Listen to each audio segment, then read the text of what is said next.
Hello guys! Welcome back again to my YouTube channel. Hello po sa inyong lahat. Good afternoon. Ngayon po ay August 2, Friday 2024 at ang oras natin ay 3:20 po ng hapon. So for today's video guys, i-share ko naman sa inyo yung ating monthly sales dito sa ating sari-sari store. Kumusta ba yung benta natin sa ating tindahan?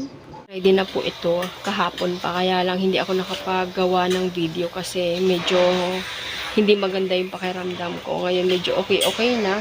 Kaya at gagawa na tayo ng video para sa ating update sa tindahan. So, pasensya na pala guys sa ingay. Dahil meron pa rin gumagawa dito sa tapat namin guys. Ayan o.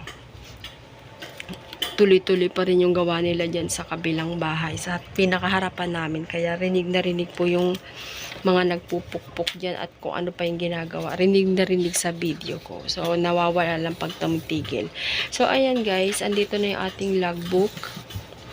At ipapasilip ko na po sa inyo yung ating benta. July 2024, meron tayong 1 to 31 days. Wait lang, ang ingay na naman ng aso ko. Ayan guys, tuloy tayo. At ito nga po yung aking daily sales. Ayan guys, date, daily sales at yung 10% na kinukuha ko sa tindahan sa araw-araw na benta. Hindi ko lang nagawan to guys ng 10% sa tabi katulad nito kasi nakalimutan ko, pero nakuha ko na yung 10% yan. So dito na tayo sa ating total sales for the month of July. Meron tayong sales na ayan guys, nakikita nyo naman, tingnan nyo na lang yung ating sales at nakalist din po yung 10% at ito po yung ating net sales. At syempre guys, nakarecord yan sa ating summary. Pero bago tayo magpunta sa summary guys, ipapasilip ko na sa inyo kung ano pa yung ibang mga nakarecord dito. Ayan, yung ating groceries. Ayan, date. Kung anong date niya nabili, kung saan binili, at yung amount dito sa gilid. Ayan po. Ayan. Ilang page din yan guys. Medyo marami-rami din yan. At yung Gcash naman, nandito po yung ating Gcash. Ganyan din po ako mag-record ng Gcash guys. Date, load, cash in, cash out, reference number, 4 digit lang po yung kinukuha ko. Tapos kung sino yung nag-claim and then yung charge.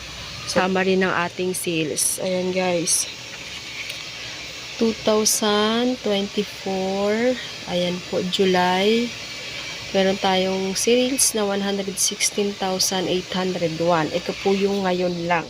So, dito tayo sa summary guys ng 2023.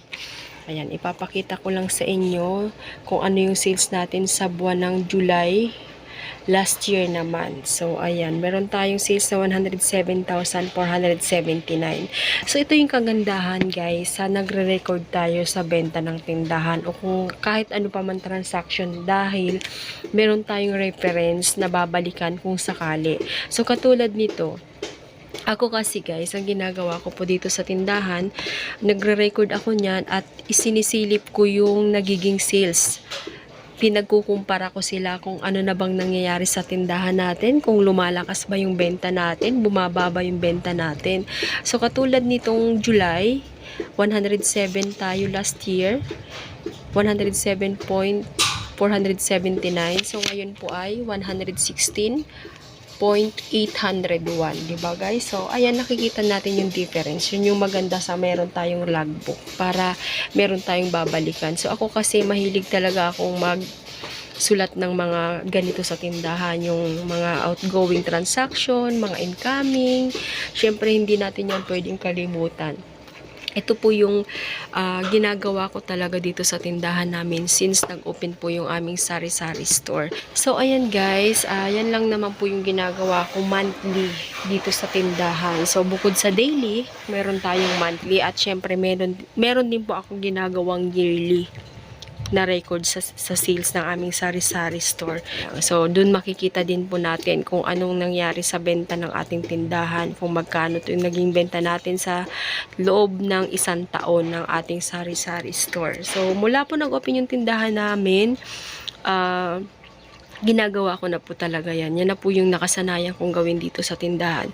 So, ngayon nga po ay August 2. Ilang araw na lang po ay 4 years na po yung ating sari-sari store. Ayan guys. So, parang kailan lang nag-iisip pa lang kaming magsimula ng aming maliit na tindahan. So, ngayon po ay ano na siya, mag-aapat na taon na. So maraming salamat sa ating mga suki, sa ating mga kapitbahay na bumibili palagi dito sa aming tindahan. Maraming salamat po ulit sa panonood ng aking video. Salamat po sa ating mga subscriber na walang sawang nanonood sa mga video ko kahit bihira po ako mag-upload, at sana po nagustuhan nyo yung aking share sa inyo ngayon. At sa mga hindi pa po nakapag-subscribe yan, please subscribe my YouTube channel, Evil Grace 2. At syempre pakihit na rin po ang notification bell para lagi po kayong updated sa mga susunod ko pang video. Thank you so much. Bye-bye. God bless us all.